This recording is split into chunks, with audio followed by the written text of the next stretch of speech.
وعلى اهلك يا شيخ. ايه القرف ده؟ محاسين انهم جايبين خدامه مش جايبين زوجه من بيت محترم وبنت عيله. ايه القرف دوت؟ ايه ده؟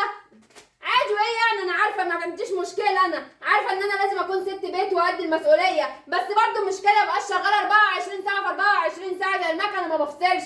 ايه القرف دوت يا اخي؟ الواحد زي لا عادي مش مهم بشتغل ما عنديش مانع ما افصلش برضه ما عنديش مشكله، مش قصدي كده، بس انا قصدي انك على طول على القهوه مع اصحابك وما شافش وشك هنا في البيت، على طول على القهوه. لا انت تقعد مع القهوه براحتك مفيش مشكله وتسهر وان شاء الله حتى ما تجيش البيت ما عنديش مانع ما قلتش حاجه، بس انا قصدي انك وقت حتى الوقت اللي تترزع بيه فيه هنا في البيت ما بتشيلش معايا اي حاجه، على طول هاتي وخدي وروحي وودي واعملي وشيلي وحطي.